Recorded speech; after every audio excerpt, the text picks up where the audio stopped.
Rabbi Yehuda Ariel Alter was born in 1847 into an illustrious chassidic family of scholars and leaders, which was part of the Polish Jewish aristocracy.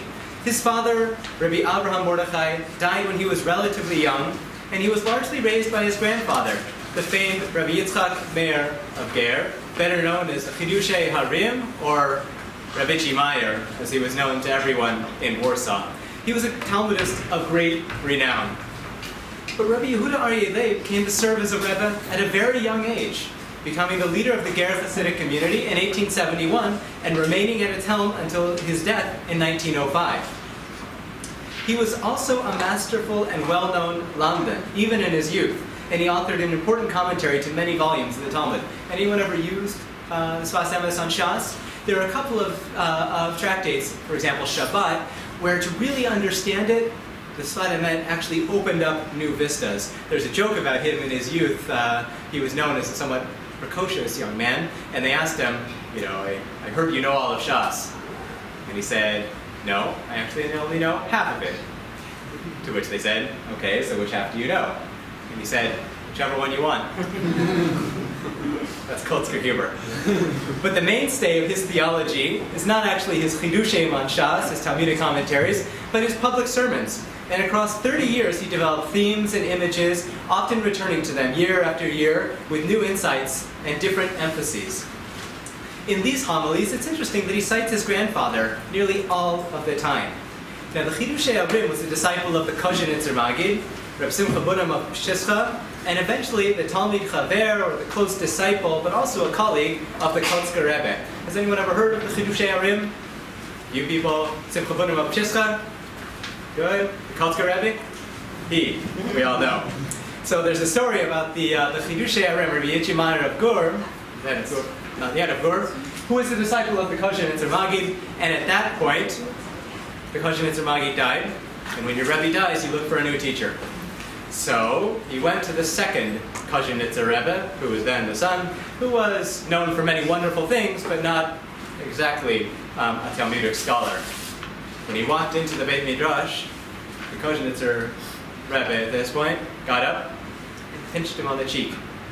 The Chidushei Harim ran out the door, saying, I don't need a Rebbe who's going to pinch my cheeks. I need a Rebbe who will tear the flesh off my bones.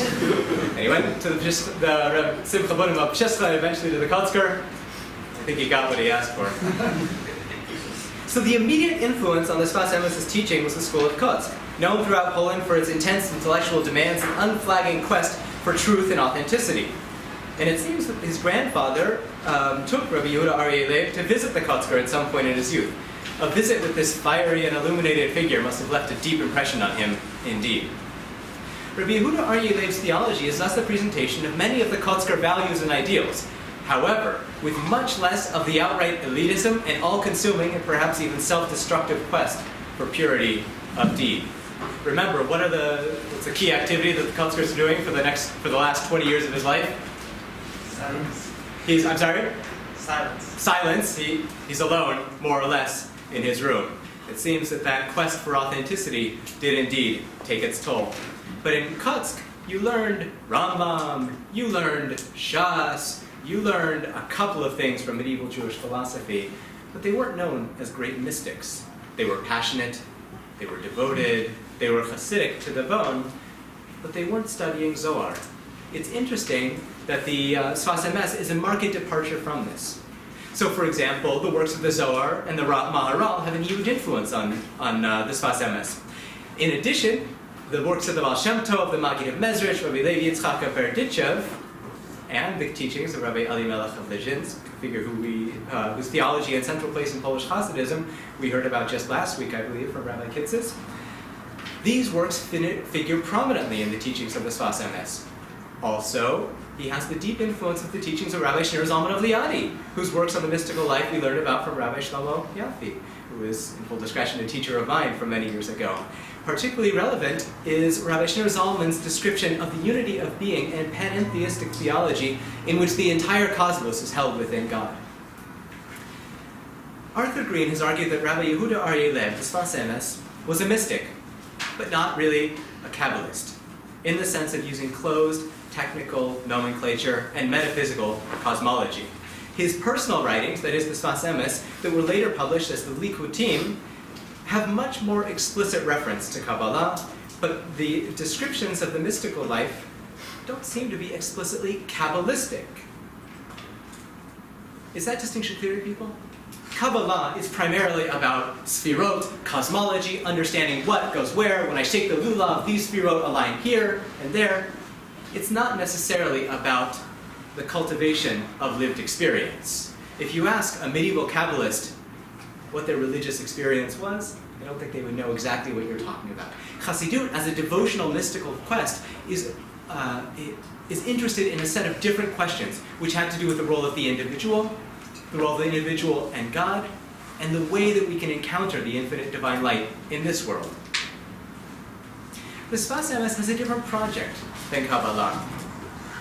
It's a theology of devotion and integrity, intensity and uplift, which accepts the world as it is, but seeks out the innermost kernel of divine unity and draws it into the realm of lived experience. I'll say that once more. His path is one of devotion and integrity, intensity and uplift, which accepts the world as it is, but seeks out the innermost kernel of divine unity and draws it into the realm of lived experience.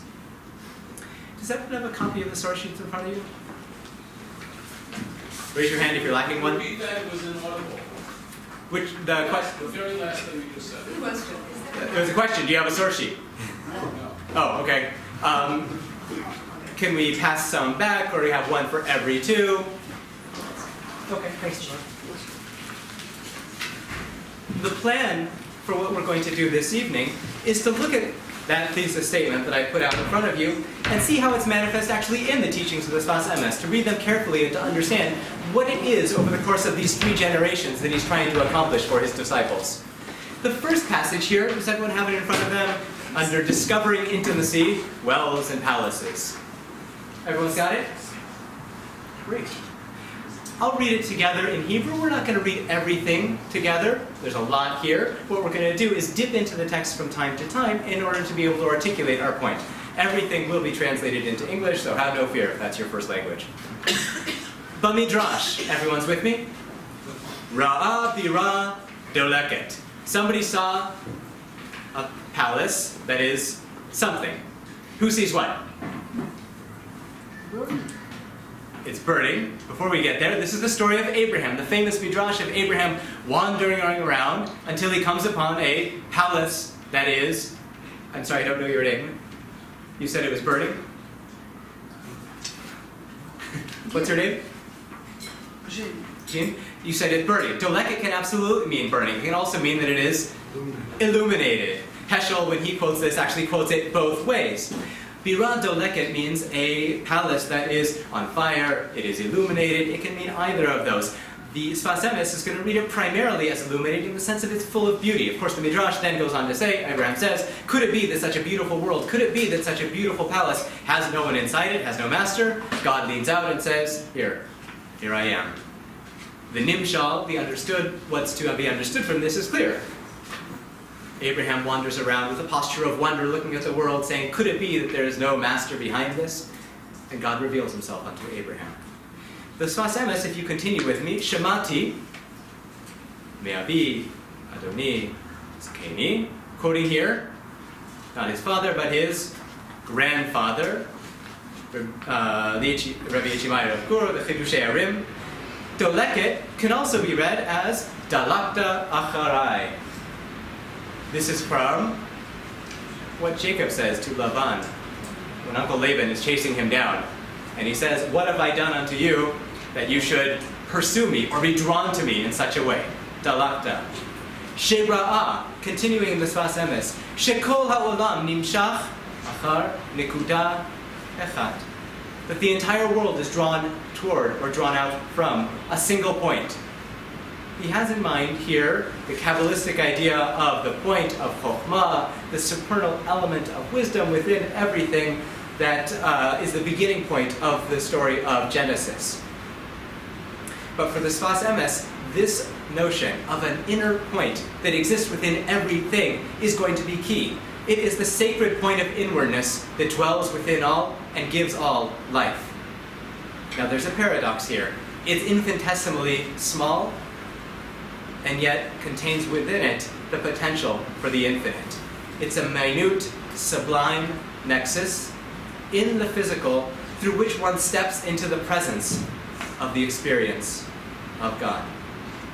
He then continues, as it says in the Zohar HaKadosh, and then moving on, Shekol davar kiyumo habitul ve'adibuk lema shelamala ad shekol ba el hanekuda ha'amitit me'Hashem yitbarach. If you have a pen, underline the word nekuda and underline amitit. Nekuda is a key word for him, as I said. Amitit, everything is drawn upward, or we might say inward, to this very point, which is, of course, the divine that is in everything and within everything. It's the true point, or the point of trueness. This word should set off alarm bells. MS. Sfat Emet. We'll get there in just a minute, maybe 45 minutes when I talk about the title of the book. But that's key for him. Why? For his teacher, the Chidushei Arim, and for his grand teacher, the Kotzker, everything is about the search for integrity. Everything is about the search for authenticity. Everything is about the search for MS. Truth. Now, it's interesting, Heschel makes a point that the Kotzker Rebbe, in the traditions that he had, never used the word emet or ms in the Hebrew. He would use what was Yiddish, which is also partially German, Wahrheit, which is reality, or that which is. Something that's not a castle in the sky, but something that really is grounded. This is a very important thing for their lumdus, as we'll talk about in just a few moments as well. So this point, Me'Hashem Yitbarach Shemechayeh Kol, is the point of divine wisdom, maybe even God, that lies within every physical thing. So tell me now, what's Abraham's journey? He's wandering around, he sees a illuminated palace, maybe a palace on fire, and knows then that there's something deeper to the world around him. The deeper secret is everything is drawn toward and drawn from this innermost divine unity that gives life to all. Ve'nekuda zu ratza Avraham Avinu alav shalom lirota. He wanted to see this. He wanted to understand it. Ech notenet chayim mechol hanibraim. How is it that it gives life to all of these things?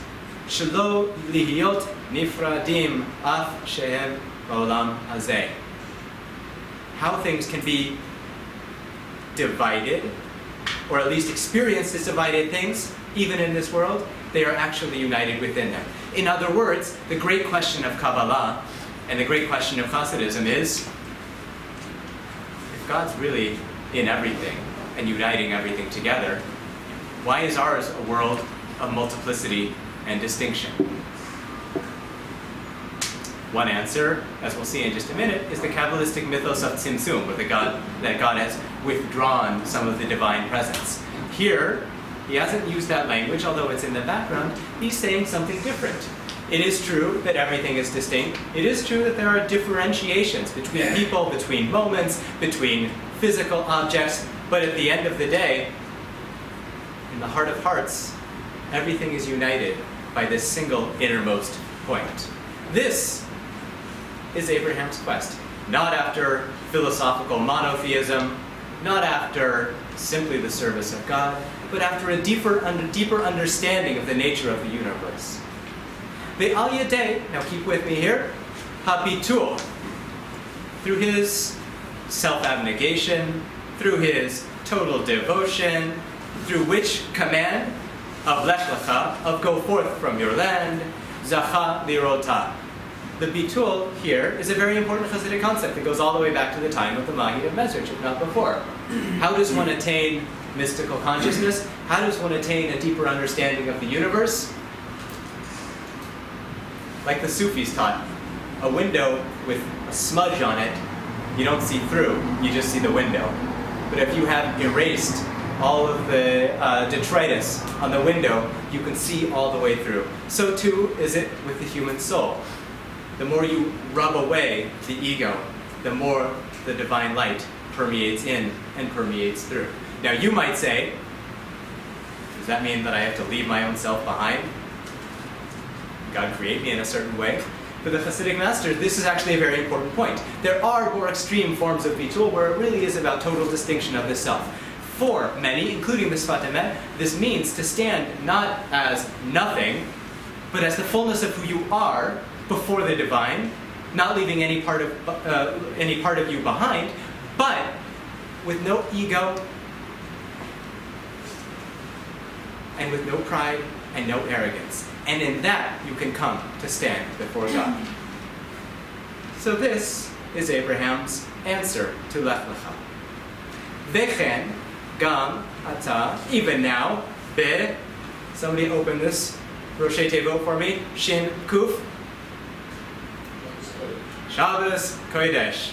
This is going to be a huge theme in this Sfat Emet. You can underline that one too. Heschel's book, The Sabbath, anyone here read that? It's perhaps the best translation of the Sfat Emet into English. Everything in that book, or at least many things in that book, could actually be footnoted to either passages or at least broad ideas in the Sfat Emet. We'll actually see him use the phrase, almost, a palace in time. So now, we're not Abraham. We don't have that same mystical quest. We don't often get to see that same nekuda. But what is our point through which we can come to experience that? B'Shabbat Kodesh, or B'Shabbos Kodesh, Shekol Adam Mashlich Kol Inyanei Achol, when you get rid of your ordinary concerns, Umekabel al Atzmo Ol Malchut Shamayim, you take off your ordinary concerns and adorn yourself in the concerns of heaven. This is the way that we can come to stand into the presence of the divine. Now, I'm going to skip one line to the question of the Ramban, and we're not going to read this inside because I want to quote it to you and then move on. He points out very interestingly that God speaks to Abraham and says, Lech Lecha, but before then, there's not anything clearly in the biblical text that makes Abraham so great. You might say, he was already on his way to Eretz Canaan, right? But who's bringing him? His father, right, is bringing him along. We don't know that much about Abraham. The Zohar answers this question in an interesting way. It says, Lech Lecha was not delivered to Abraham and spoken directly to him. Lech Lecha was a global call. It was being broadcast at every moment, in every place. But only one person was attuned to be ready to answer it. Right, like the Mishnah, that there's a voice that comes out every day from Chorev. So too, Lech Lecha, go forth, go into yourself, as the chassidic masters read it. Lech Lecha is a call unto all of humanity, but only one person had the courage to answer it. I want to move to the next text. The Nikuda is going to be very important for understanding the Sfat Emet's global theology, but there's another metaphor that we find all throughout the Sfat Emet, and particularly in the stories of Genesis for obvious reasons. And that is, how does one get to the Nikuda that is within everything? Same way that you get to water in the ground. You dig a well. That's how we find the source of life in the water. So he says, Adoni Avi Zikrini, Mori Arav, V'chulei, Hihi be'inyan habe'arot. I'm in the second text from the next year, Lech Lecha, it's the second text on your page. Habe'arot shechafru avotenu le'asir hachitzoniyut. What was it that they were doing when they were digging their wells? The stories in the Bible that come to teach us. What is it that they're piercing, and what is it that they are bringing forward? Linso te'ara hagnuza. Somebody translate that for me. What are they piercing? Not just the ground, but externality, external things. They're piercing the external consciousness, and what are they going toward? Water, which is, of course, here understood as the hidden illumination within the ground, right? So translating into more psychological terminology, they are piercing through the external elements of the consciousness, external elements of the ego, and going forth into the deeper, innermost elements where the capital S, self, is found. She bechol makom yesh nikuda pnimiyut. Here it's not the nikuda ha'amitit, but the point of inwardness. Sfat Emet, the grammar is somewhat problematic for a lot of reasons. Sometimes it is nekuda ha-pnimit, nekuda pnimiut, nekuda pnimit. I'll talk about that in just a minute. But here he means the point of inwardness within all things. Now, he'll show you a little bit of his brilliance as an exegete, as an interpreter. Rechovot, one of the names, hu bechinat Shabbos Kodesh. Rechovot, name of a place, name of a well, is, he's understanding it like in the biblical text, Milashon, from the word of rachav, or expansiveness. So one of these wells is, of course, Shabbat, when every person steps into an expansive consciousness. Shibia motafo, esek, vesitna. Right? Strife and contention, right? We might translate these as. In the days of the week, and I'm moving forward in the Hebrew, but translating as I go, you are engaged in strife and contention and difficult things. And on Shabbat Kodesh, what do you attain? Rest. But also, in that space of the rest, you can come to something even greater, which is an expansive consciousness where you're not involved in the sort of wiles and struggles of daily life, but you allow something to open up within you. Because you're resting. Because you're resting. That creates the space for that opening, for that the expansion, for that well to be built. So on the days of the week, have we no access to the Nikudah? Shabbos is great, but what do we do the rest of the time? So his answer is Shemivatlim Ritzon Atzmo V'Ta'avot Yetzer Hara L'Achnia Hakol V'Shem Yitbarach. There is a devotion to God that by shedding your allegiance to the Yetzer Hara and doing acts of devotion, you're able to step into that space and to uncover that be'er at that moment, even amidst the week. One way I often like to think about this is there's two different kinds of davening. There's Shabbos davening, and there's weekday davening. Weekday davening is hard. Not only are you crunched for time, but there's a kind of struggle involved in maintaining kavanah, in maintaining a sense of posture and intensity and inwardness. It's hard. It's not at all easy. On Shabbat, however, and not every Shabbat, but at least the possibility exists therein, there's a kind of uplift where you don't have to struggle, not in the same way. There's a kind of open-heartedness and expansion of consciousness that comes just by dint of the day. It's not automatic, it doesn't happen every time, but there's a possibility for uplift there in a different kind of way where it's not about struggle, and it's not about fire, and it's not about getting through. It's about a kind of sublime uplift and spiritual ascent. He then goes on to say, Sitmum, Plishtim, that the Philistines filled in the wells. He means by this two things. We have this in English. A Philistine is someone who is uncouth, coarse. So he means not people, but rather uncouthness and coarseness fills in that well, which is to say the detritus falls in during the course of the week. You have to struggle to keep it out, you're bailing it out, but it's not going to work. And then all of a sudden, Shabbat comes and the well opens up. Now, tell me about the story of the Bible. Who digs a well? Abraham, Yitzchak, Yaakov. There are wells all over the place. Or at least he uncovers a well. Why? And it actually says that Yitzchak digs out the same wells. So the Sfat Emet reads this in two ways, which I don't think are exactly the same. So the first is that that which is at one point dynamic and fresh can be filled in by rote observance. Think of it this way. Has anyone ever had a new book, a new idea, a new practice that opened up a new vista for them? How long did it last? lasts for a long time. Good, but did it last forever? Some. Really? You're lucky.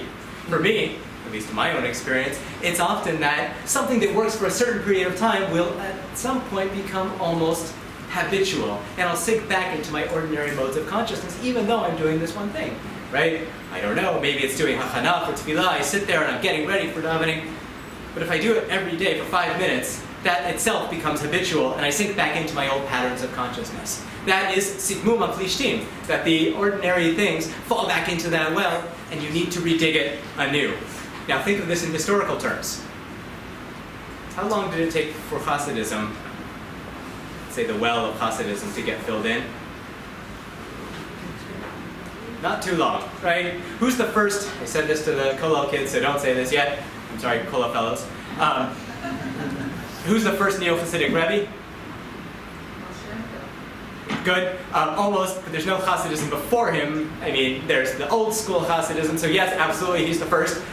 But within the Hasidic movement as we understand it. Rabbi Nachman of Bratslav, exactly. Who said that? Fantastic. Rabbi Nachman of Bratslav, who looks around him and says, this can't be the way of the Baal Shem Tov. Where? So what? So he is a relative of the Baal Shem Tov, absolutely. And in some places he says, I'm special because I am from, he's the great-grandson of the Baal Shem Tov, I believe. But he says, I'm special because I have this holy lineage, but on the other hand, I'm this remarkably creative rabbinic figure who doesn't have any clear teachers and looks at the Hasidism around me, meaning around him, and says, my uncle, Baruch of Mezhboj, has one claim to fame. It's not his learning, it's not his charismatic personality, it's the fact that he is the grandson of the Baal Shem Tov. And in such, Rabbi Nachman of Bratslav begins Neo-Hasidism. What's another Neo-Hasidic movement thinking before the 20th century? Pshiska and Kotsk that grows out of it, who rebel against what they see as the miracle-working, dominated figure of Polish Hasidism and say, this can't be what the Baal Shem Tov had in mind, and in some doing so, they try and make something new. But of course, as always happens, even that fresh approach becomes stale. What you find that's so interesting about Pshiska is an awareness of that fact. The Kotzker Rebbe says, if you pray today because you prayed yesterday, you're worse than a total Russia, which of course is hyperbole, although he may have meant it. And this notion that he wasn't trying to create Hasidim, but create leaders. And he valued integrity and ingenuity because he knew that the Yetzer Hara also comes in the form of tradition. He reads the pasuk, the verse in, I believe it's in Vayikra, al tifnu ela ovot, don't turn to the familiar spirits, actually works kind of nicely with this, as al tifnu el ha-avos, meaning don't just do it because your parents did it, or perhaps don't do it because your parents did it. And there's an awareness there that if you do that, if you turn toward them as if they're going to save you, that too will become hergel, regel. It will just become the same thing. It will become rote, which is of course unconscionable because you cannot have intensity with rote. They're almost how do you say tarte desatre in English? It's impossible to hold them together. Heschel writes in the name of the Kotzker, in Kotsk, we don't have frumkeit, we have frischkeit. To be frum in 19th century Poland was actually a negative dismissal of someone's external religiosity. So how does he read Vayeshev Yachpor? Yitzchak goes back and redigs the well. So what was at time intense, fresh, dynamic, flowing, has dried up and become filled in. So that happens in one person, I believe, over time, that same dynamic plays out. But he also means from one generation to the next. If it worked for your parents, maybe it will work for you. But you have to have the authenticity to know when you're trying to bring water up from a dried well. Any questions about what I've said so far? Maybe we're going to get to this, but like, why is Shabbos not subject to that same ergo? Shabbos, Yep. Why is Shabbos not subject to the same ossification or roteness? He will tell you that Shmir on Shabbat, and we will get to this, and I don't want to reveal all my secrets at the beginning, is not to keep Shabbat, but to hold that consciousness in an intensified and intentional way. To be Shomer Shabbos for the Sfat Emet is to hold on to that and to think about it and to be intentional. It's not automatic, even Shabbos. But on the other hand, there is something that even stepping into the sacred time of the Sabbath does happen and peels away all those layers of externality, at least if you're open to that process happening. But it won't happen on its own. You need to be there, at least partially. Yeah, Jeff. Does he believe that Shabbos is ontologically different than other days, or it's just experientially different because we make it so? Can you have Shabbos on Tuesday? Can you? That's the question. Yes. He believes it's different. I really think that for him, Shabbos doesn't come on Tuesday. He will tell you, however, that if you keep Shabbat, it will transform your Tuesday with a nikuda of Shabbos consciousness. This is, yes. You mentioned what's dynamically filled can be filled in by rote observance. Yeah. That's one way of understanding it. Have you gotten to the second? So one of them is within the person. That is to say, I get a new sefer, I don't know, the Sfat Emet, and all of a sudden it's the most amazing thing. My world is transformed. But I read 100 of those drashos, I read 200 of those drashos, and after time, the impact of that becomes diminished. The other, the second, which I think is not exactly the same, which is over generations, what works for one generation won't necessarily work for the second. Yeah, I think you kind of dropped out of explaining his work strategy for whole, because it's actually very clearly articulated both in the Zohar and in Tanya as the result of pushing back against one's ego and one's desires is that one actually can expect to, by virtue of doing that, step into great light. It's a strategy for illumination for beyond oneself. I think that's exactly right, which is to say, He really articulates that. yeah, he does. He says that when you are mevatel, when you nullify your own petty desires before God, even amongst the weekday, you can step into great light, as you so beautifully put it. He absolutely means that. So what does he mean by that? He means fighting against roteness. He means fighting against self-interest.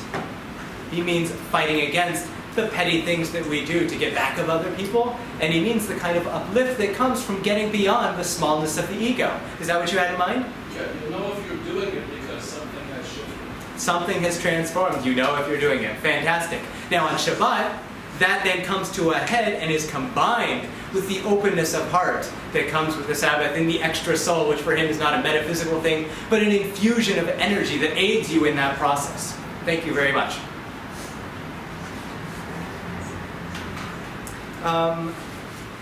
In both of these teachings, Emet, or the Nekuda, or the call of Lech Lecha, is already there and present in the world. Did you notice that? We just need to attune ourselves, to attune our ears, or to get busy digging to be able to find it. The call is going out, the well is waiting to be dug, the potential is already there. The Nikuda is present, omnipresent indeed, within all and within all things. The point is, it's a transformation of paradigm and a transformation of consciousness that allows us to find what is already there. For the Kotzker, he says that MS is everywhere and no one's bothering to pick it up. It's just lying on the ground and everyone has their eyes attuned in the sky. Now what he means by that is people are rolling around in mystical ecstasy and have no connection to the ground. I want to continue on. Turn your packets over. You'll see two things. We're not going to read them in Hebrew, we're going to read it actually in English. This is a letter that the Sfat Emet writes to a friend of his. Now what's interesting about letters is sometimes you say things more explicitly in private communications than you're willing to say in a public forum. It may be both. One is oral, I'm addressing lots of people right now, but even though it's written and it's more enduring, there might be something that I'm willing to say, one person to another, that I won't say in a public forum. Now, it might be just a matter of emphasis or articulation or intensity or clarity. I don't think there's anything here that contradicts what we find in the Sfat Emet as a written book, but this is a letter from his own hand that wasn't published until later. I'm going to ask for some audience participation and ask someone to read, since most people, and read loud enough for everyone to be able to hear. Someone raise your hand and volunteer, or I'll call on one of my hapless students. You can read it in English or in French or whatever you want. It's written in Hebrew. No. We're going to be reading enough Hebrew. I want to move forward and also read some things in English. Mitchell, thank you. Since most people do not understand how to leap up and attach themselves to God, I shall reveal to you what I know about it in a forthright manner. The proclamation of oneness that we declare each day in saying, "Hear, O Israel," and so forth, really needs to be understood as it truly is. That which is entirely clear to me, not from hearsay, but based on the holy writings of great Kabbalists, I am obliged to reveal to you in order that these matters be clear. This is a grapevine. Most people don't understand. Here he says, "Akfitza lidbok ve'Hashem yitbarach." You might want to translate that as the leap of faith, somewhat anachronistically, but not totally. So Mitchell, what do you think he's saying here? Most people don't understand this, so you must. He says, I'm going to reveal this to you. This is a part of a very long teaching about Pesach and about the sort of liberation of the moment of leaving Mitzrayim, of leaving Egypt, where everything is opened up in a way that you haven't earned, but it just sort of expands in front of you. Then you go through the 7 weeks of the Omer and work very hard to reclaim what you had on that moment of Pesach until you are returned to that same level. When? On Shavuot. And you reattain that. The metaphor that I often give for my students is the forging of a samurai sword. Anyone ever seen how that's done? You hammer it out, and then you fold it back on itself. And then you hammer it out, and you fold it back on itself. Which is to say, you move forward, and then you move back, and you move forward, and you move back. And as you do so, the metal becomes stronger and stronger. The lessons become more and more integrated, because that which comes in a flash is gone in a flash. But that which you attain over time is qualitatively different for the way that it integrates into you. So here he says, Shema Yisrael is something different than the way that most people understand it. Bracketing what you know about Chassidut, how would you understand the Shema as classically understood? A declaration of monotheism, a declaration of God's oneness and unity. Okay, so far, so good. It's interesting, Mitchell, here that he says, not something that I know from hearsay, it's not a rumor. What does he know it from? Great Kabbalists. And he feels an obligation to tell this to this other person. Who does he have in mind when he's talking about the great Kabbalists? I think here you can actually identify a source. It's the Tanya. The Tanya really is behind much of the Sfat Emet, except for two things. One, his relationship to non-Jews. The Sfat Emet has a very different articulation of that particular element of the Tanya. And two, the notion of the tzaddik. For the Tanya, you only have to get into the first 2 chapters to know that there's the tzaddik and there's everyone else. For the Sfat Emet, he's a Polish chassidic master, which means how do you become a tzaddik? Not by dint of your father, but through your merit, at least to some degree. Okay? There are old dynasties in Poland, but the Kotzker's father was not a Rebbe. The Kozhenitzer Magid's father was not a Rebbe, though he founded a dynasty. Simcha Pshischa's father was not a Rebbe. Up until the late 19th century, nearly 100 years after dynasties were founded elsewhere, in Poland it was different. Rabbi Alter of Lishitz, who you heard about last week, did you guys talk about the essence of the tzaddik and the teachings of the Noam Elimelech? Yes. Okay, he gets a bad rap in Hasidism, especially in academic circles, for basically ruining it, because he says the tzaddik is this and the tzaddik is that, and the tzaddik can do miracles and all these other things. First of all, we have to understand, and I'm sure that Rabbi Kitz has said this, is that the book, the Noam Elimelech, is a handbook for training other tzaddikim. It's not meant for popular consumption to show why the tzaddik is greater than you. It's meant to push people toward being tzaddikim. And if that's true, then the tzaddik is not an office that's inherited, nor is it something that makes you qualitatively different than everyone around you, but rather something that comes after many, many, many years of hard work. There's actually a passage in Noah Melech where he says, a tzaddik is someone who never forgets that his negative midot, his negative character traits, are always there and they're always barking at the door. Not that they've been eradicated, not that they'll never come back, but the tzaddik is someone who is ever mindful of that. It's what perhaps the Tanya would call a beinun. It's an interesting moment in the history of Hasidism. So when he says the great Kabbalist, he's talking about the Alter Rebbe and I think he really has in mind the Alter Rebbe here, Yeah. because remember, the second section of the Tanya, Sha'arei Chuvei Emunah, was anyone here for Rabbi Yafi's presentation? So he actually looked at that section of the Tanya, and the beginning of that section says, this is an explanation of the mystical understanding of the Shema. Right? I don't know if you looked at that particular passage, but that's what the Baal HaTanya says. That it's an exploration of what he calls lower unity and upper unity. Lower unity meaning even in this world, upper unity meaning in the highest moments of mystical consciousness. How you can retain both of those. That's really the point of the second book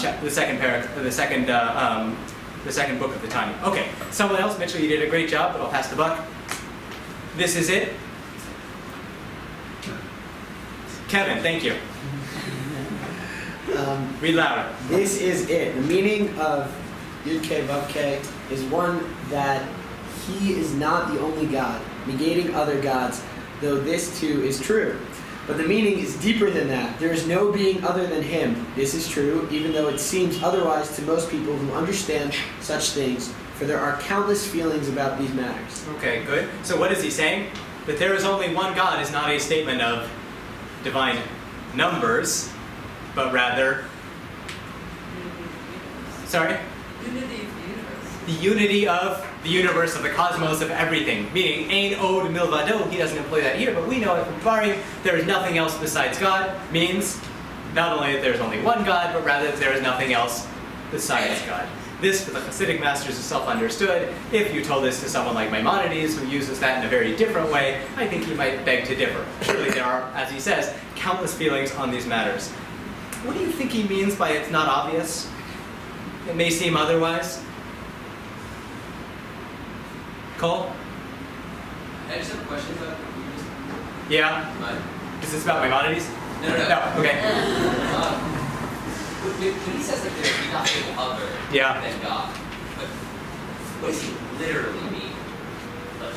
He means what he says in the first teaching we looked at, which is namely that the nekuda pnimit, or nekuda of pnimiut, exists within all things, all people, all moments, equally, and that there's a divine essence or nature that lives within all elements of the cosmos, so that God is suffusing the world at every moment and in everything. There is nothing outside of the divine. Panentheistic, because God is expansive and beyond the cosmos as we have it, but that's what he means.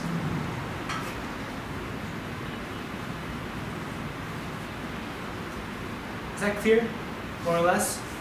It's a big idea. So how does the Shema get us there?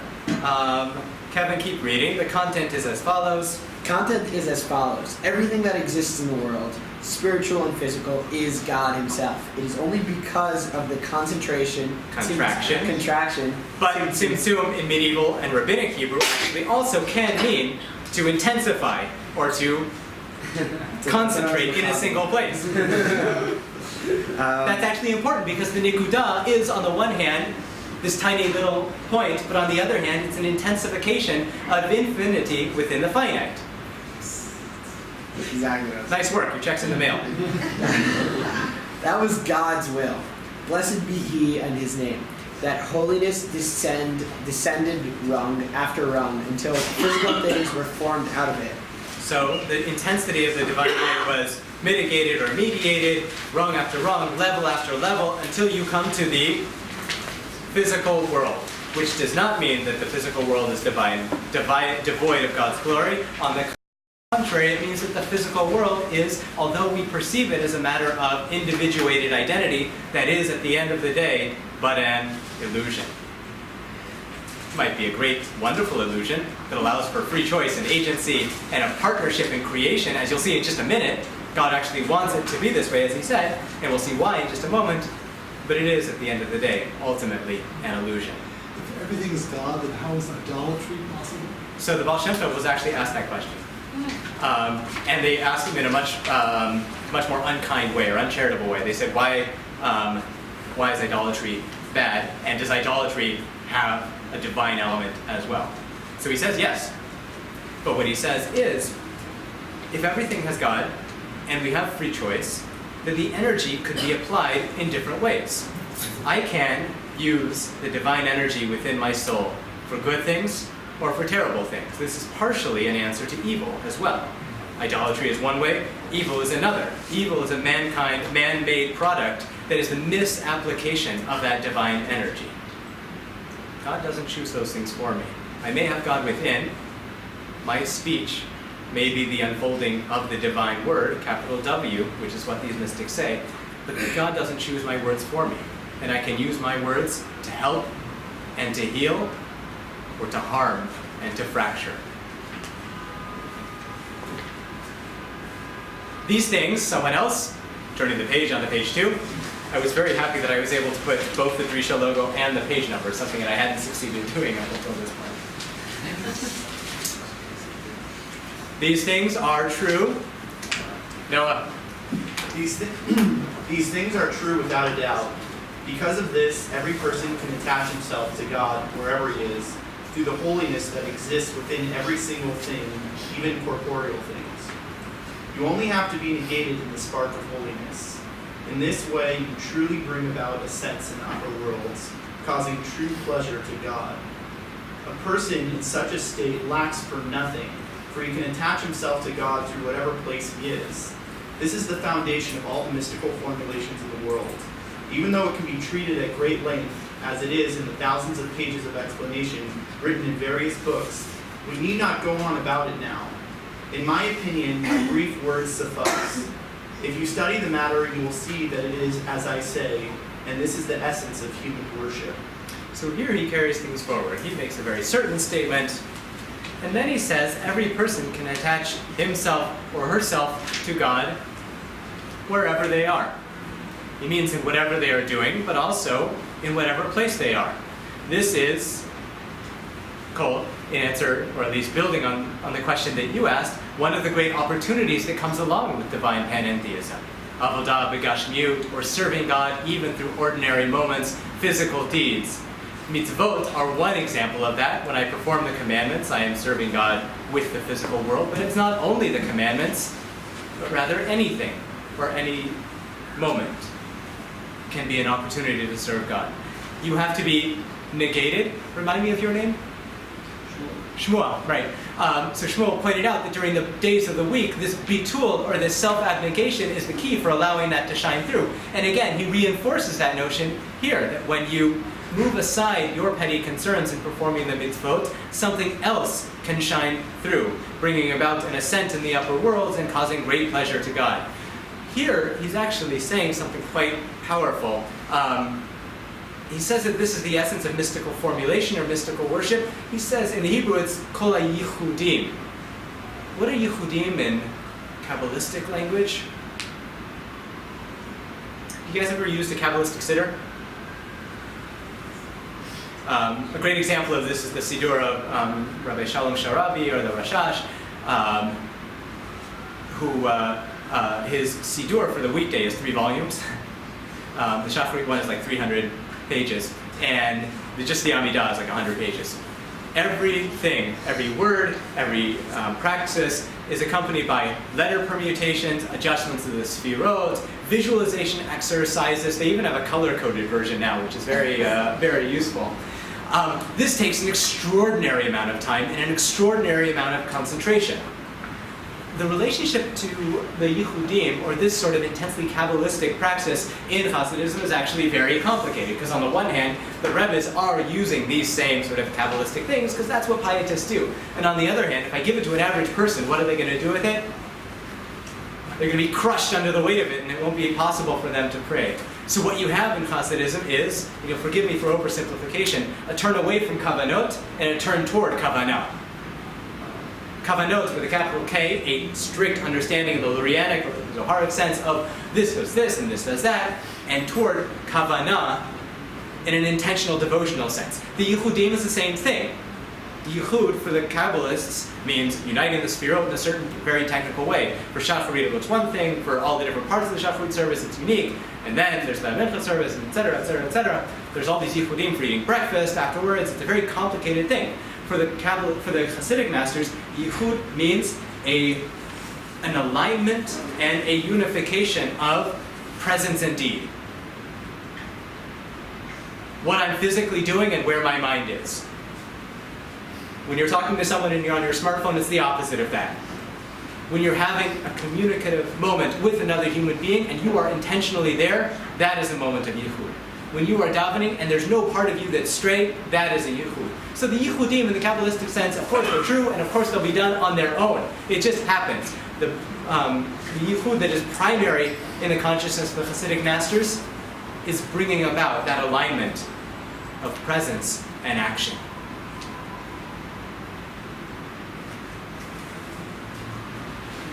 Doesn't it really mean unification? Unification, yeah, but what's being unified? What?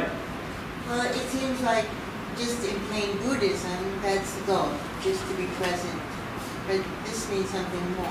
Well, we are a theistic. Yeah, we are a theistic system after all. So the Yehud, good, thank you for pushing me on this, that the Yehud of presence and deed is not only a mindfulness practice, although it might be interpreted as that then brings you into a consciousness of the divine in that moment, by which we mean both the Ein Sof and the God of Israel. That is to say, both the infinite, but also the particular God that we believe in as having a special covenant with the Jewish people. So what we do, when we become mindful for all that, it means here something is happening. Yeah, that's why it says, brings great pleasure to God. But it's more than pleasure. God is also... It brings both an infusion of divine light into the self and into the world, as well as a flood of divine pleasure up above. So it's an important distinction from Buddhism. Thank you very much for fleshing that out. Absolutely. Yep. And of course, the importance of the mitzvot here as specific deeds. Now, you should hopefully at least have caught some sort of attention in between this. On the one hand, Shabbat, and Joe, you pointed this out, Shabbat is sacred, but are the days of the week also sacred? The mitzvot are holy, but are also other deeds holy? We're going to see that in just a minute, because he's well aware of this same tension. Yeah, Shmuel? Yeah, I sort of am finding myself in the fun position of finally agreeing with our greenhouse. In this translation, you only have to be negated with the spark of holiness. Is remarkably non-theological. Yeah. Look, the theology He's talking about the centrality of not kavanah in the way of any intentionality. He's talking about that you are directly aware of life. The direct experience. You're not thinking about yourself at all. The direct experience of God is something that is very, very clearly at the forefront of the Sfat Emet. That's why when Art says he's a mystic but not a Kabbalist, he's entirely right. So I want to continue on and now discuss this issue of distinction and continuity. The answer for the Sfat Emet comes through a tripartite structure of Olam, Shana, and Nefesh, which we might define as Olam, space, Shana, time, and Nefesh, soul. Now you're going to see that these are interlocking circles or interlocking points, because you'll get soul time, soul space, time space, and all the different versions therein. The first text we're not going to read inside, you have it in English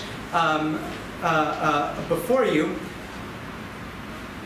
But what I do want to point out is in the third line, he says that everything in creation has space, time, olam, shana, and nefesh.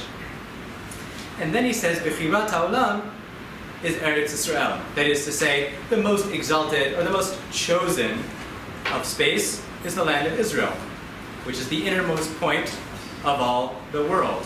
So what do you think, without having read on, is going to be what he calls Bechirat HaZman, or the sacred time, most sacred of time?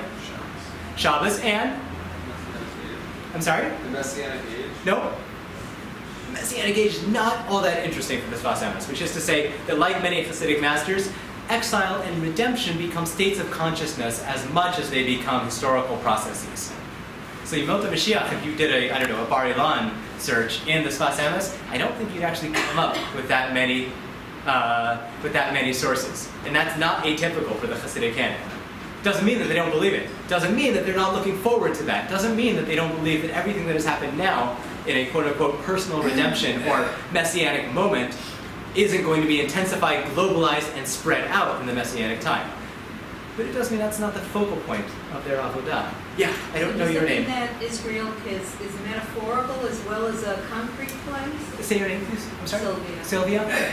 Metaphorical? Yeah, it is. Meaning that when he says, we don't have a text in front of you that says this, but he says this elsewhere, that Zion is a tziyun, a marking point, or a signpost for what holy time is. There he's reading it metaphorical, but he's also reading it physical, meaning Zion is still Zion at the end of the day. He really believes in the sanctity of Eretz Yisrael. He really believes in the sanctity of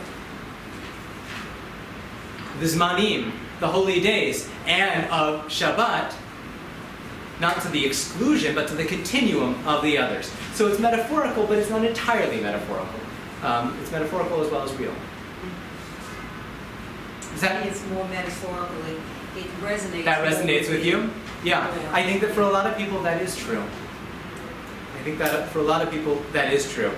For the people who read the Sfat Emet who live in Israel, there are texts like these that speak to their experience in a different way. But I think, would you agree with me in saying about the holidays? That there's a metaphorical understanding of the holiday, and it teaches us something very beautiful about the way that sacred time operates, but there's also something about stepping into the sacred time of the holiday itself that is unique. Yeah. He has this beautiful thing about bringing together, this is his reading of Isru Chag Ba'avosim Avodas Karnos HaMizbeach, that what does it mean to bind up the holiday? Elsewhere he has this as Isru Chag is what binds or brings together. It's the day after the holiday, remember. It brings together all of your work on the holiday. Here he's saying, what is it that brings everything together? It's not avot in the sense of vows, but avotot, cords or binding, strings, ropes of love.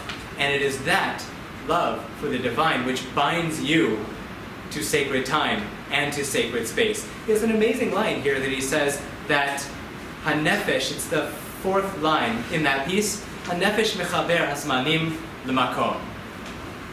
The power of the soul is to bind time to space. What does he mean by this? Human action, through performing the mitzvot, yes, but through experiencing sacred time, and especially in Eretz Yisrael. Now, you might not say that this is the literal Eretz Yisrael, but saying creating a sacred space, you can make a nice argument for saying that a synagogue, or a Beit Midrash, or a wonderful place of learning like Drisha is a similar kind of sacred space, bringing together, through your service, sacred time, embodying it within the self, and to sacred space. Mankind then becomes the nexus of these two different realms. In the next passage, he uses an incredible interpretive moment to teach us something about how things exist in continuum with one another. If Olam Shana Nefesh really occur, if they are true, and they're bound up with one another so that the temporal, the physical, and the spiritual are integrated in some way, then why is one particular time, one particular moment, or one particular kind of person special in any way? Does this, as the Misnagim accuse the Chassidim of, flattening all religious distinctions entirely? So here, you'll see it in the final paragraph in a piece from Parashat Pekudei. He uses the principle of Kol Davar, and I'm reading now from the second line of the fourth paragraph of that piece. Shehaya Baklal V'yatza Min HaKlal Lelamed Al HaKlal Kulo Yatza. This is an exegetical principle that we use in determining how to define legal matters. Namely, that if something has emerged from a general rule, it comes not to only teach us something specific, but in some way to cast light on everything else included in that rule. It's a specific example to teach you something about the general. This, he says, is our example for how sacred time, sacred space, sacred people, sacred souls teach you something about the general. So what's the example of sacred time? Shabbat and the holidays. Kol davar shaya b'klal, if it was a subsumed within the klal and then comes to teach you something in particular, it means that it sheds some light on that which is in continuum with everything else. So the Sabbath is the most intensified and sanctified of all days in order to teach you that there is an element of Shabbat in every day of the week. Eretz Israel, the land of Israel, is an intensification of holiness to teach you something about the inherent holiness of all space, all places. Now what's he going to say about people? He says it in two ways. About two specific kinds of people. Thinking inwardly within the Jewish people, I've already given you a hint. Who do we have that have an intensified level of Kedusha? Sorry? Tzaddik. The tzaddik. Good. In this case, he doesn't actually use that. You don't think. No, yeah. What's that? Sorry, he actually does. So the tzaddik, not in the sense of an inherited office, thank you for remembering that, for pointing that out, that the tzaddik is there, thank you for being able to show us that the potential for Kedusha lies within every person. In the first piece and elsewhere, he says that it's the Kohanim and the Leviim, especially the Kohanim. We have priests, we have these unique people, because they are there to teach us about the inherent holiness of everyone. Now, think bigger. What's the job of Israel? Not the land, but the people? To be a light unto the nations. Thinking in these terms? To be a Mamlechas Kohanim. Good. That's exactly what he's thinking in the background of his mind. To be a nation of priests. Just as the priests are holy to teach you about the sacredness of every Israelite, so too is Israel sacred, intensified in that way, in order to teach you about the inherent sanctity of... There you go. So this is a very interesting way of resolving a classic conflict. If anyone has a universalistic tendency, or at least a universalistic notion, without having to abandon some sort of particular relationship with God or a notion of a chosen people. We may not agree with his particular formulation, but it's a way of saying that there is divine omnipresence in all people, absolutely, albeit unique in its intensification within the Jewish people. Yeah, listen. It's interesting. It gives me a new idea of Ariel. Oh, good. It's a light unto the nations in the sense of like an illumination that then brings all of the other lights into resonance as well. That's a very nice way of thinking about it. Yeah, just one second. I want to give one example. For example, when the first person ran a 4-minute mile, it was assumed that it could never be done. And when that person ran the 4-minute mile, I don't remember how many it was, but in that same year, how many, does anyone know how many others did it? It was like 12 or 15 or something like that. That is to say, when you meet an incredible person, or you see an incredible feat, or you enter into an incredible space, it transforms your understanding of the potential for everything else. Yeah, Sylvia, I want to hear what you have to say. Yes, I was thinking that doesn't necessarily have to be limited to the human. It's like everything. Yeah. It's like something that you study, Yeah. you know, with respect to nature, science, that you understand because you studied it. Also, He doesn't quite say it. He says it about the natural world. It's very clear for him that animals also are included within the matrix of the Nikuda, or have within them the Nikuda just like everything else has it. There is no part of nature that is not an expression of the divine. It's a divine work of art as opposed to a divine machine. And it's a beautiful, ever-flowing, and complicated part of the divine superstructure. In terms of external wisdom, or like whatever you're studying, is that what you meant? Yes, I was thinking that whatever it is that you study, even though most people might not, so because that particular thing will become more, I guess you're studying that particular focus.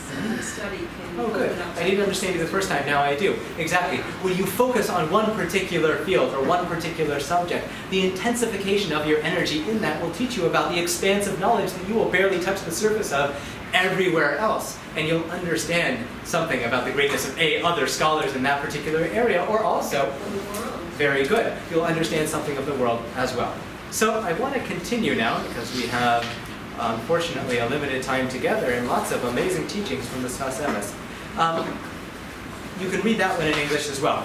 The piece from his chapter the piece from under the subsection of the Sabbath has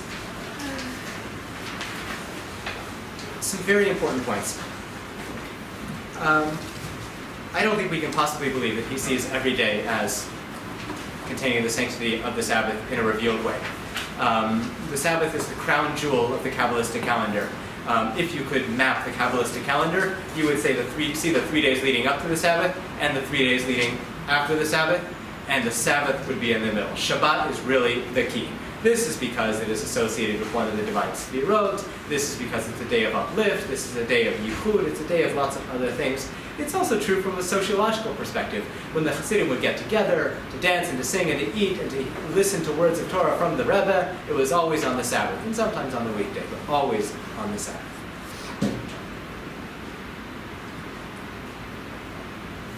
I want to read here the second paragraph. Everyone's with me in the paragraph that says the Sabbath? And there's a paragraph that says the Sabbath completes each thing. Someone read that paragraph for me. Jason. The Sabbath completes each thing. There's the finishing. Of course, I'm just sorry. Vayachal Elohim Bayom HaShvi'i, that God is completing things. The Sabbath is a moment of completion, right? Va Shabbat, Ba Menucha, that Shabbat comes, and so too rest comes. Good. That's what he has in mind in terms of completion. But now it's the Sabbath is the finishing moment of everything. It is the finishing or fulfillment of all, since it is the root of life.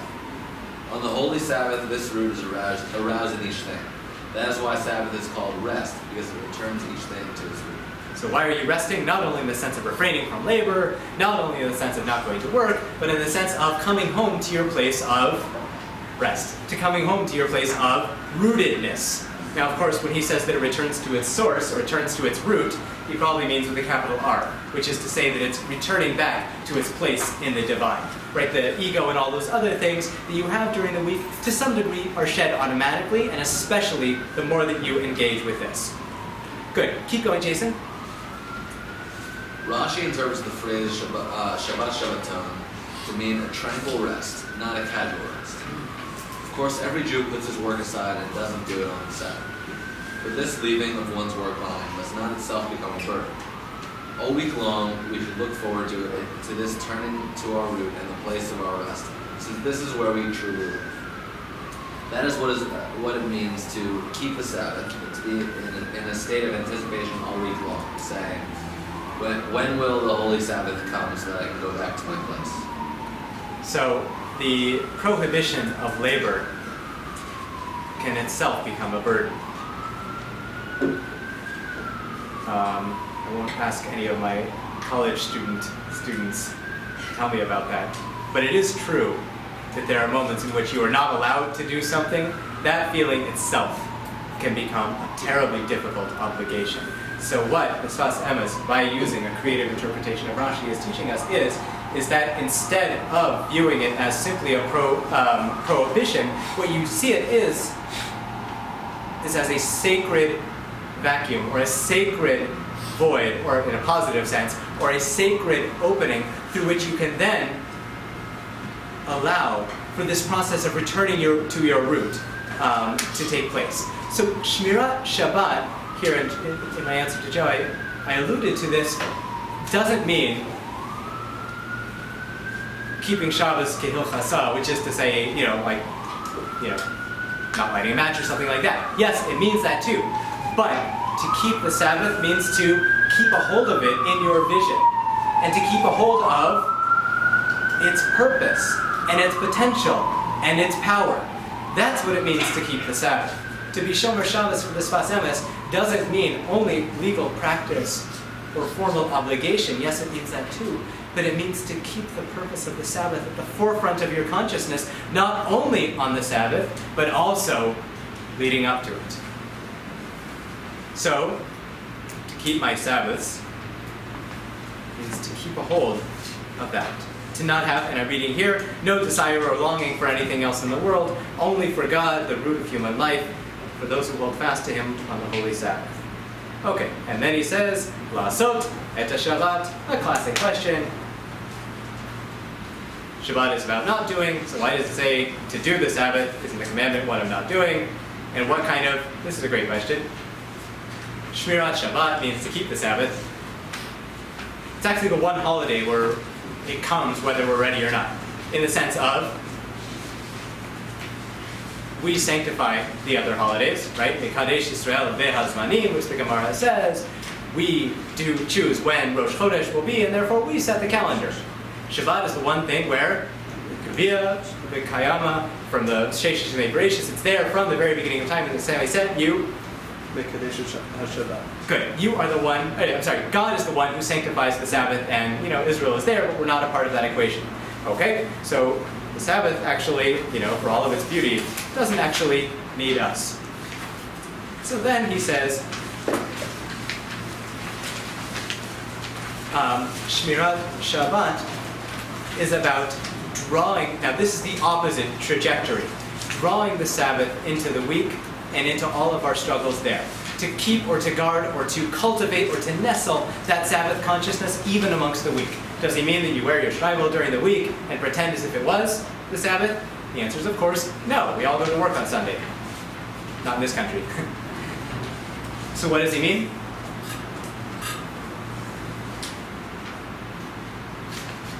Think about it of like when you come home from vacation.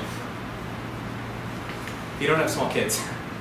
When you come home from vacation, there's a moment of expansiveness and openness and transcendence that you've achieved if you've gone somewhere beautiful or seen something new. And as you come back into your daily life, hopefully at least for a few days, you're not the same person for having hiked in the Himalayas or having rafted down the Amazon or whatever it is that people do. You carry that memory and that consciousness with you as you step into the week. So Shmirat Shabbat means guarding the consciousness, looking up to Shabbat and on the Sabbath itself, but it means to draw the flow of that consciousness also into the week. The Lava Malka is to escort the queen as she goes out, but also to escort her back into the week, which is to say it's a moment of transition where you, on the one hand, are definitely in the week, and on the other hand, are infused with the Sabbath consciousness. And that moment of transition sets the tone for the rest of your week. Right? Fantastic. Good. There's a passage here about mysticism for the masses. He quotes a tradition from his teacher, Rabbi Alter of Gur, and says there are two kinds of chassidic masters. They're the kind who lift earth up to the heavens, and they're the kind that bring heaven down to earth. He doesn't exactly say that. He says that there are those who want Kedoshim Elyonim. They want the holiest of the holy disciples, meaning how many? Just a few, but very intense. And there are the other ones who want lots and lots. Now that's not a matter of seeking power, that's a matter of how can you communicate your spiritual message. This is something that actually had to be hashed out in early Chassidut, and at the time of the Sfat Emet was still a matter of debate in Poland. Because who's his teacher? Ichimayer of Gur, but really it's the Kotzker Rebbe who's looming in the background, who says on a number of times, I have too many disciples, get away! I want a few people who I can really bring along with me. And he actually said get away, and tried to send them away. So the Balatanya sets up very strict ordinances and creates a tight social hierarchy in which the Rebbe is totally different from everyone else. So he has a tremendously large community. Toward the end of his life, he had to set up special takanot, special ordinances, limiting the number of visitors and limiting the number of people who could be at the court, and certainly limiting people who had access to him. One of the ways that he cements that structure is by creating a structure in which the tzaddik is here and everyone else is there. The Noam Elimelech attributes great power to the tzaddik, saying that the Rebbe can influence others and accomplish unique things, working miracles among others. But as I said, his work is about training tzaddikim. His circle is very small. The Noam Elimelech, there are legends of having huge disciples, but from what we know from the historical record, there are only a few people there. It's interesting. He has almost nothing in his book about the holidays. I think that's an indication that he wasn't the kind of person who gave long divrei Torah on the holidays when everyone would come to see him. He had people that were what in later chassidic parlance would be called yoshvim. They lived there and studied with him in a beit midrash, each and every week in, week out. Anyone ever heard of Rabbi Zev Wolf of Zhitomir? My students should all raise your hands. I taught you a text from him last week. He's one of the early Hasidic masters who was deeply critical of sham piety and wary of the many different tzaddikim who are who are busting out in his days, claiming only external trappings, either in the form of clothing or, what's even worse, enthusiastic movements in davening, pretending to be rebbes. He says that a real tzaddik is an individual with a rich inner contemplative world that he must almost be compelled to share that with other disciples. The Kotzker Rebbe, as we've said, really wanted only great scholars whose commitment to learning and devotion were unmitigated. So which side does the Sfat Emet come down on? On the other hand, in addition to all of these, you have, especially in Ukraine and to some degree in parts of White Russia, tzaddikim who have huge courts. Huge courts. Lots and lots and lots of disciples. They may not have close, intimate relationships with the Rebbes, but what's the definition of a chassid? Is to wear a certain kind of clothing, to have a certain paradigm on life, and to be connected to a certain Rebbe. That's it. You can be a good chassid if you come at the appointed times and give a small donation to the court. For the Kotzker, it meant something totally different. Which side does the Sfat Emet fall down on? It's interesting, if you look in this teaching, he doesn't tell you. It's sort of like, the Gemara where there's a Yesh Omrim and a Yesh Omrim.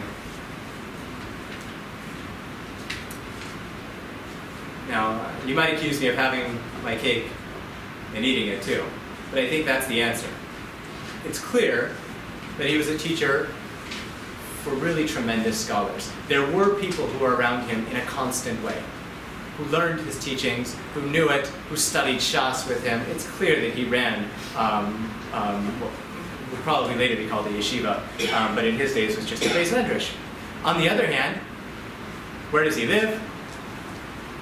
Ger in Warsaw, to such a great degree that he's popular enough that they have to build a special railway to come visit him.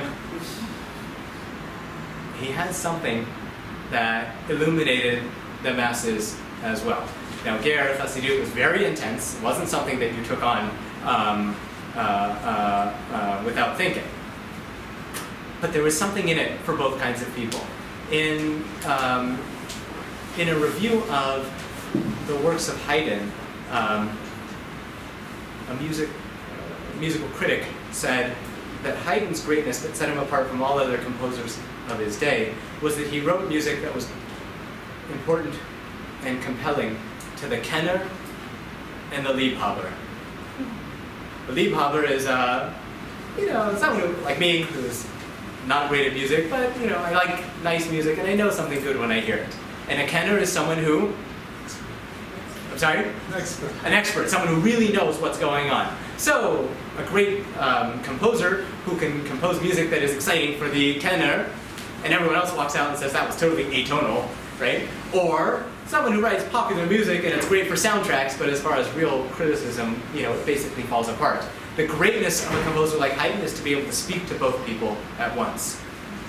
This, by the way, is what is said about many of the early Hasidic masters, that they, when they speak to their audience, everyone thinks they're speaking to them. Everyone feels that when they go home, they have been addressed. The spiritual message is, on one level, broad enough to address a large group of people, and yet penetrating enough to speak to everyone. More on that if people are interested. One thing that I do want to say is, last note, before we open this up for discussion, I know people have to leave, textual formation. Anyone who knows me knows that I am really excited about manuscripts. This is actually very important.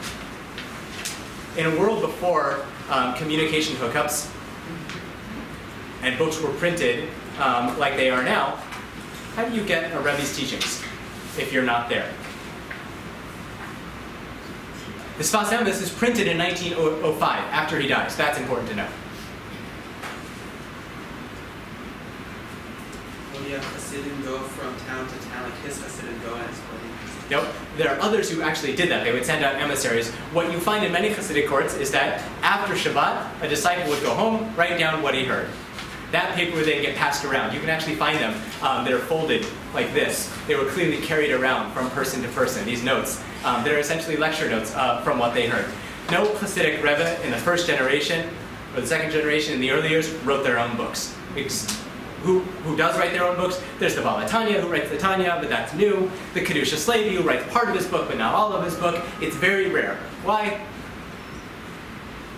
It takes a lot of time and effort to write a book when you're not engaging with people. The opportunity cost is terribly high. Second, it's not the living word. It's now become ossified on the page.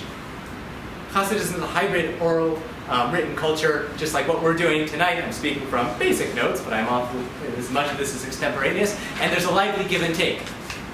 So there are both oral and written elements. But in Hasidism, the oral is emphasized above all other, because personal instruction cannot be turned into systematic theology. The Sfat Emet, however, writes his own book. He writes it down after Shabbat in very attenuated form, which is to say, anyone ever learned Sfat Emet consistently? There are all these spaces in between the sentences where you either have to go look things up or there are conceptual jumps that you can't understand. Now there's a new edition that was just published in which they've brought all the Midrashim and they've helped flesh this out, although there's no commentary, and it helps. But the Sfat Emet is very, very difficult for that reason. Why? Because he's writing in general form, in Rashi Brakim, he's writing out a general outline of what he said. And it's written in what language? What? Polish? No! They would never speak Polish. It's the Sfat Emet is written in Hebrew. It's the language of Jewish learning. If you're going to write a book that's going to last for a long time, you always write it in Hebrew. But the speeches were delivered in Yiddish, as you said. They're delivered in Yiddish. So you have an issue of translation. Very few Hasidic works actually existed in Yiddish. And if they were generally for the masses, for people who didn't understand the Hebrew. Recently, and I'll pass these around, just look at them. There's nothing else that you need to do with them unless you're very excited by such things. The Sfat Emet, someone noted that it was MS in the title of the book. He didn't give the title for the book. When the Rebbe died,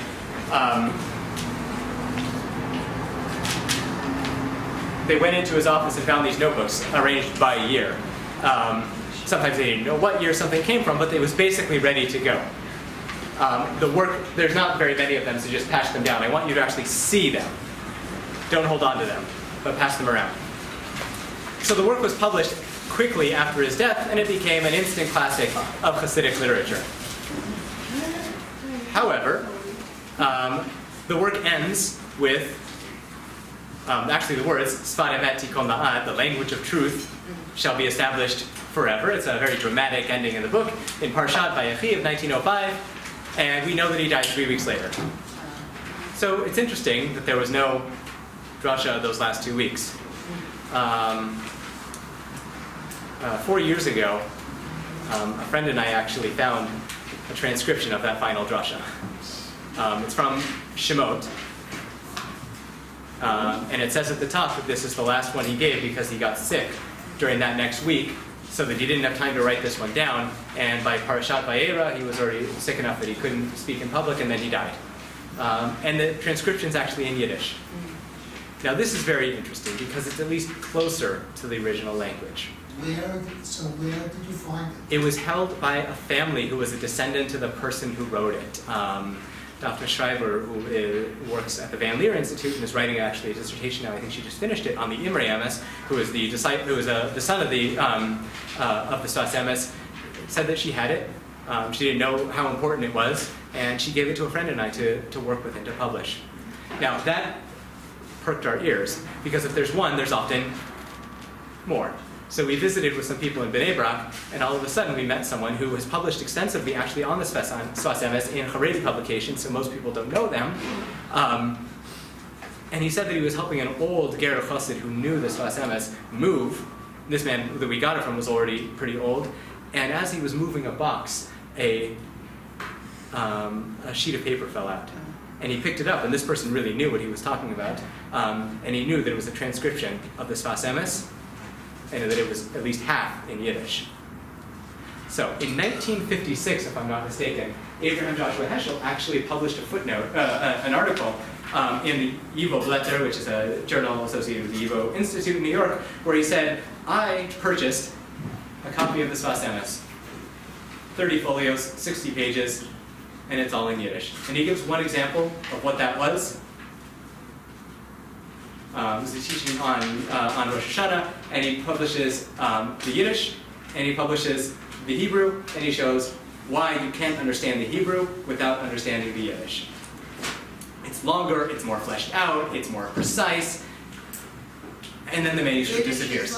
The Yiddish is longer, it's more precise, it's probably closer to what was originally said, because we all know if you give a Devar Torah and then you go to write it up yourself, you'll embellish something, you'll take away something, everything changes. And then the manuscript disappeared. But we just found it. It's in Abraham Joshua Heschel's papers at Duke University. It is exactly what he says. 30 pages, 30 folios, 60 pages. It's a new version of the Sfat Emet. It's in Yiddish, and we're now translating it into Hebrew, and we're going to publish it together. This will give you a new window into the Sfat Emet. It's a new light into the formation of chassidic books, where you can see this is what the Rebbe wrote down, this is what a disciple wrote down. Neither one of them are going to be an exact transcription of what we had as an oral speech act, but together they point toward that event and provide different valences of understanding. So allow me just to finish with a few comments. The present day Ger community is highly political. They were deeply involved with the Yehuda since its founding. They're known for extreme sexual asceticism, but also through ironic or perhaps paradoxical openness to some elements of modernity. What language do they speak? They all live in Israel now. They actually speak Hebrew. They speak good modern Hebrew. It's not like, educated modern Hebrew, but it's actually pretty good modern Hebrew, to the extent that very few of them speak Yiddish. Now, the Rebbe always gives us Devar Torahs in Yiddish. There's a joke actually in Haredi circles at this moment of the two Ger Chassidim who are walking home, and they say, "Oi, what did you think of the Rebbe's drasha?" And they say, "Oi, Gewalt, it was so amazing." Both of them kind of wondering if they'll get a little help for understanding it. And he says, "So did you understand it?" And he said, "Yeah, I understood it. Yeah, there was just this one word I didn't understand. What's the Rebbe?" Now that being said, there is a great sense of continuity with the teachings of the Sfat Emet as well. His drasha influenced the next generations of Ger Chassidism and remained characteristic of the school until this very day.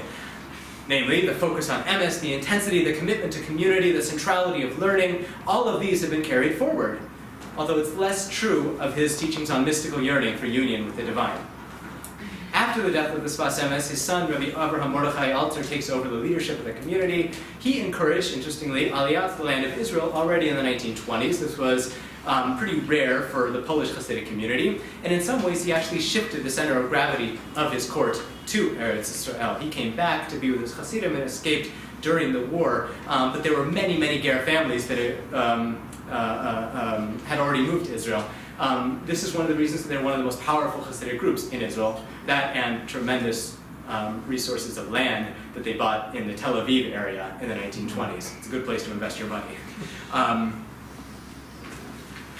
After the war, there's a saying that all the other Polish Hasidim basically gravitated toward the Ger Hasidic community. Alexander, Avarka, all the other groups that were terribly annihilated, and their leaders were all killed, came to join the Ger community. So there's sort of a dark humor that they have of saying that the conversion to Ger is lihitgayer, to join the Ger community. And there is a reforming of Polish Hasidism really around the contemporary Ger community in all of its complexities. One of the later Ger Rebbes publishes the Sfat Emet with his own commentary and elucidation, and there's a sense that this is a canonical work in their own movement.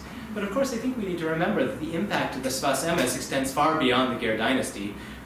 If you look in quote-unquote purely Lithuanian kollels across the country, you'll find two Hasidic works, the Netivot Shalom and the Sfat Emet.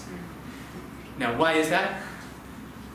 Part of it is that it's not threatening in the same way that other Hasidic books are, but I think it's more than that. It's his penetrating insight, his brilliant exegetical creativity, his call to personal authenticity, the deep mystical yearning, rich descriptions of the inner life, and connection to the omnipresent yet ineffable divine. It's these characteristics that make the Sfat Emet a timeless voice of inspiration and wisdom. Thank you.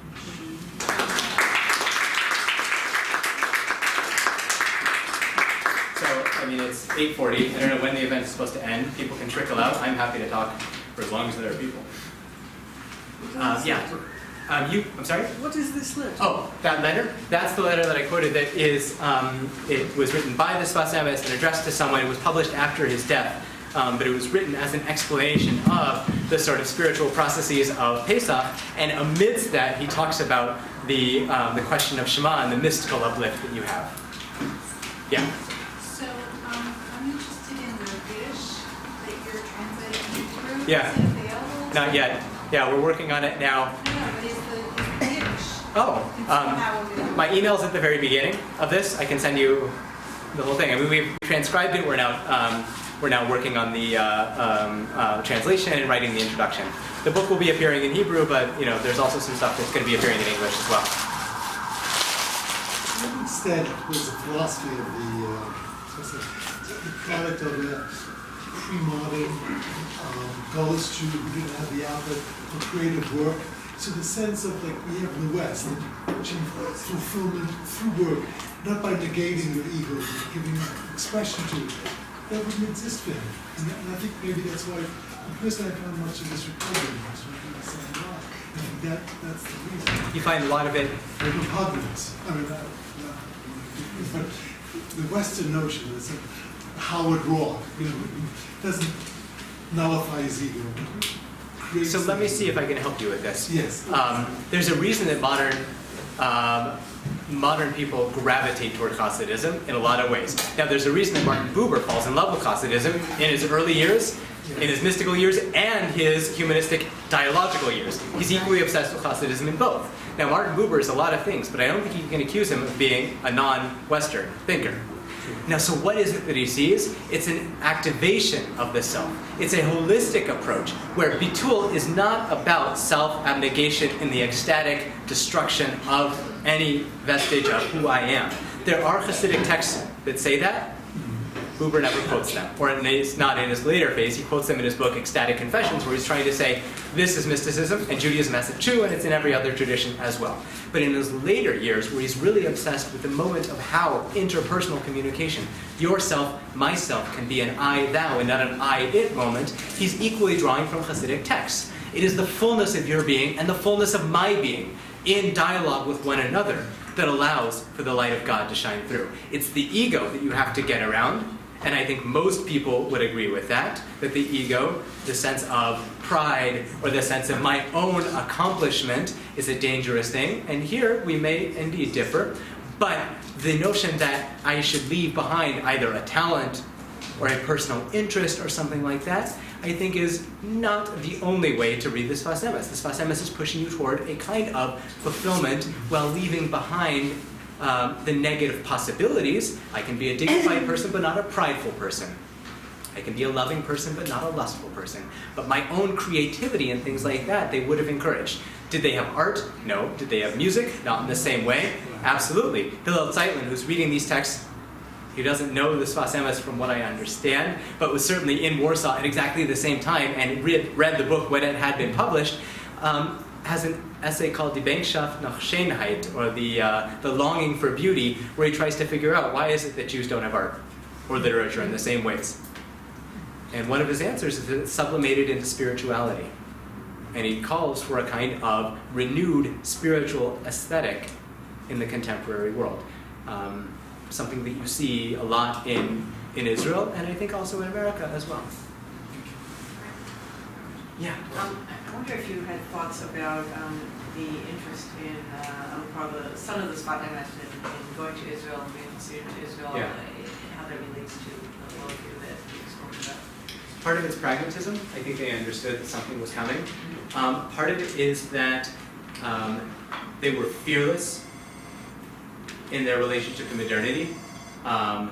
They lived in Warsaw, with the greater Warsaw orbit, and were not at all afraid of new ideas. They were not at all afraid of being in new situations. They were not at all afraid of Zionism. They were not afraid of being there, having an impact on them. Part of it, I think, is that throughout the Sfat Emet, there's this love for Eretz Israel, which I can't imagine is totally disembodied. So what I said to, I think, Sylvia, is that I think there is a metaphorical notion of Zion, right, all this, but at the end of the day, this belief that Eretz Israel is a special place for religious reasons as well as political reasons. They want to move there to have an impact. I don't know the works of the Imre Emes well enough to be able to tell you that, what it looks like in his works, and it would be very interesting because he's writing in the 1920s and 30s. He dies in 1948. He's really a part of the process by which that happens. It's already there in a nekuda in the Sfat Emet stuff. Yeah. Yeah. I'm sorry, what's your name? Michal. So, first of all, thank you. This was wonderful to shed a lot of light. One thing you did mention in passing, and I'm wondering how it kind of works with everything else, is what this, like you said, sexual asceticism is so extreme and unique in a lot of ways. I don't know, unique, but very extreme. And I'm just wondering how that works into the rest of what we discussed in his philosophy. Is it, is it part and parcel? Is it something separate? It's nowhere in the Sfat Emet. What you find in Ger after the Sfat Emet is a sort of militarizing of religious life. They have actually a strict hierarchy of different people in their community. Every group of 10 or 20 young men has someone who is their sort of platoon leader, who answers to what they call the Kommandanten, who, they're actually using this sort of language, who then, reports to the people above them. And that's to keep people in line behaviorally, but also to, sort of influence them in all the right ways. That extremism comes in part from that. The sexual extremism also comes from a kind of really hyper intensity that you find in Kotsk, where people are there for years at a time, just as men. This is one of the things that already at the end of the 18th century, and certainly by the 19th century, Maskilim are making fun of the Chassidim for, right? You say that it's about like this uplifting religious life, and like, where are the women? Where are your wives? Where are your families? And you find all these accusations that like the divorce rates are skyrocketing in Poland, and it's all because of Hasidism. Turns out that that's not true. Divorce rates were fairly stable at that time. They didn't go up with the advent of Hasidism. They didn't go down, but they didn't go up. But there's an almost, what one person has called a displacement of desire, or a belief in spending time with the Rebbe and the community that supplants one's familial life. Now, if you take that into the modern world and you combine it with all the other kinds of extremism and this sort of military stratification, then I think you get the beginnings of what will then become the sexual asceticism. It is... The Hebrew music is that way. The music is very military. Yeah, so this is very true. So does this reflect also about what the rule Yeah. women is, as an extension because of this, like, not even addressing each other by name and, this. Look, you can talk to Ger women and they're very happy. You can also talk to people from other pretty extreme chassidic communities, Satmar or other ones that live in close proximity to them, and they'll actually say that they don't want their daughters to marry Ger men for this very reason. That's actually something that they do say, because now many groups intermarry, as it were. There is an awareness of, like, this is actually beyond the pale. Not only is it against halachic parameters, and they have some like fancy way of teaching it so that it's okay, it's just not good. And there is a sense of that. So there are some that are happy, and there are some that are not. Me, as an outsider, but me also as someone with a very different ethos, finds this to be a very problematic element of Hasidism that's really been there since its inception, that has been taken to an extreme. I often tell my students that in Hasidism there's no way of saying female Chassid until the 20th century. Because a Chassidah is a stork. And you get the invention of a category of Chassidot in the modern world, but it's something that you didn't find in the original. As my students know who've been learning with me for almost 2 weeks, there are elements of Hasidism that I, as a contemporary thinker, in addition to a scholar, say that are moments of opportunity for bringing other elements of Hasidism to the fore. And new neo-Hasidism. Yep. Cole? Yeah.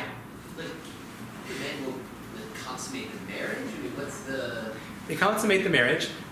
Look, you know that there are stories in the Gemara about people who roam once every year and not having great results, and this is something that Judaism has a difficult relationship. There are elements of asceticism that go far back in our tradition. So in the Ger community, there is a permission for sexual activity once a month.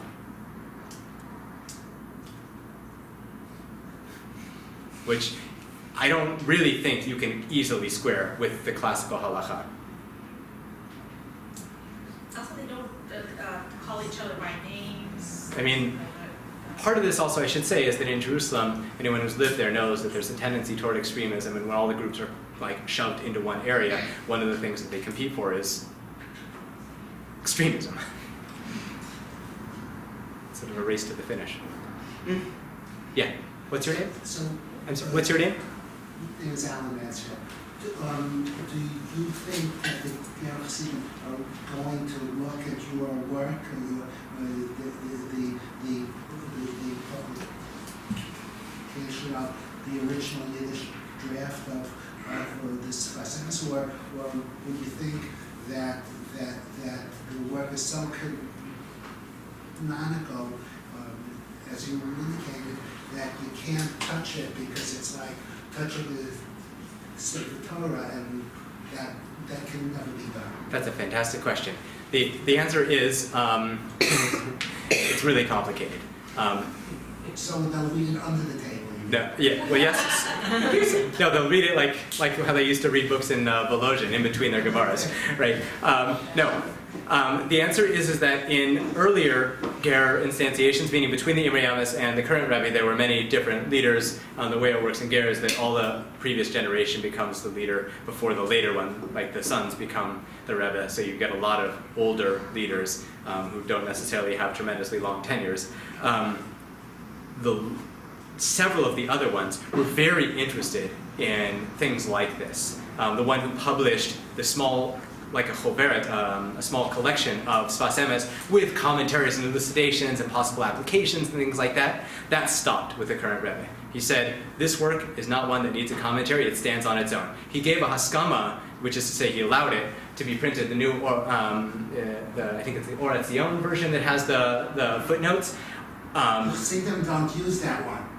So, Chassidim don't use I know. Well, let me just say two things about that. One, he gave it to them on the agreement that there would be no commentary, only footnotes giving sources. Now the other, there's actually a Belzer version of this, which is actually very interesting, because just like there's a Satmar version of early Chabad works, sometimes works that are extra canonical or there are different ways of looking at them can only be printed by other Hasidic groups. So this is very interesting because what the Belzer community is doing is looking at manuscripts like this And they actually have an internal document that was printed by the American Ger community called, I don't remember, Ma'amorei Sfat Emet or something like that, which was a combination of different manuscripts that was published internally by the Ger community, which were entirely from students having written them down. Now, the Israeli Ger community did not like that, and the publication was essentially suppressed. It's very hard to get a copy of this book now.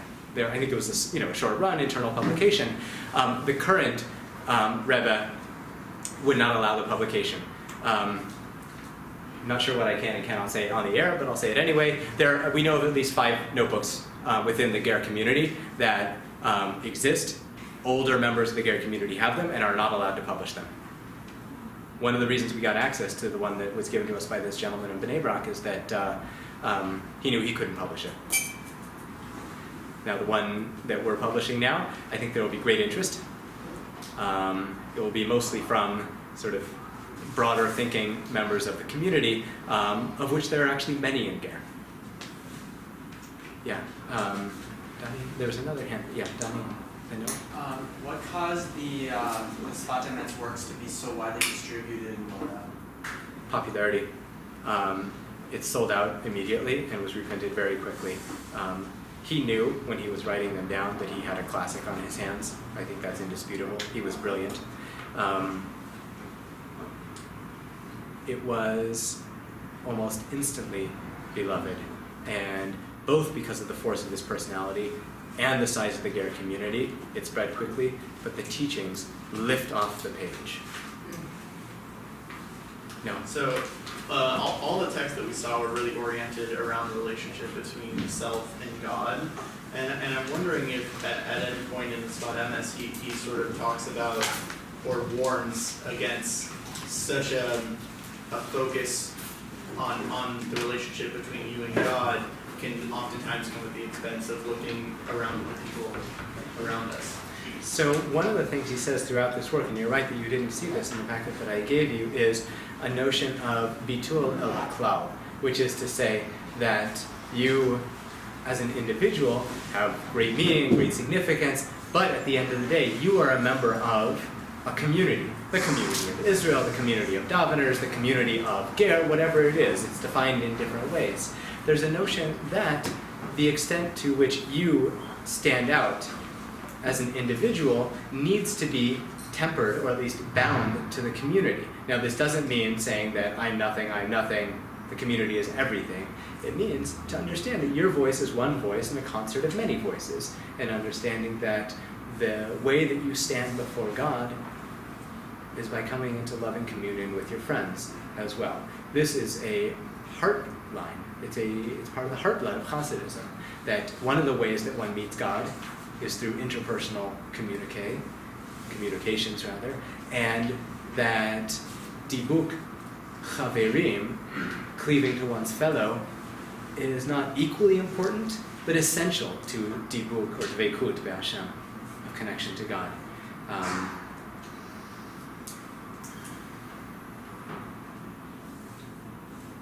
I don't think that there's one single articulation of that in the Sfat Emet, which is to say, I don't think he articulates the self more than the community more than the self. And I think that the way that the work works as a whole, at least to the way that it's been, published and presented, is that these two don't stand exactly in tension with one another, but provide, in equal measure, a fullness of description of what it means to live as a religious person within a devotional community. Thank you.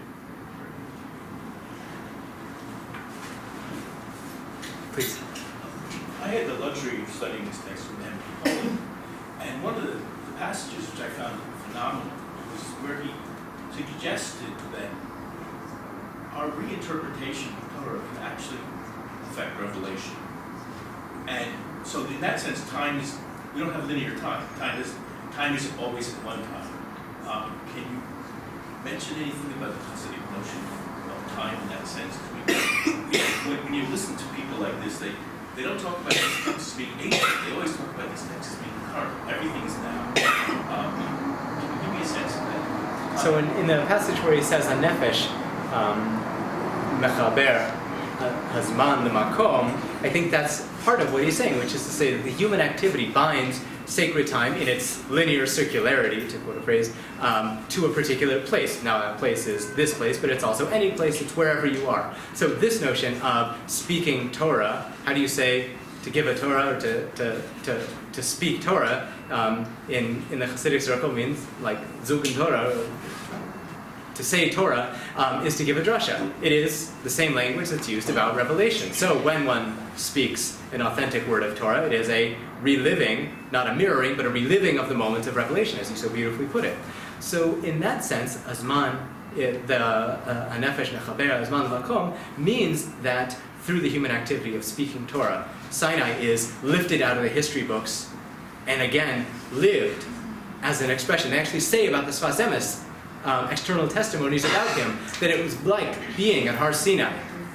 There were fire and there were clouds, and it was such an ecstatic experience just to hear this person give over Divrei Torah that it was overwhelming in its brilliance and its luminosity. One of the manuscripts we have says, this drasha, I'm paraphrasing here, this drasha was so amazing that I can't even write it down because I don't remember it all because I basically fainted. So the Sfat Emet's version that we have of that doesn't say it about himself. But it seems that for other people it was like that. So whether it is creation, because creation, which is a continuous process because God recounts the words of recreates the processes of creation in every moment, so too does Matan Torah, or the giving of the Torah, happen anew. Not in every moment, but in every moment where there's an authentic word. I think that's the whole notion of the soul that binds together these different elements.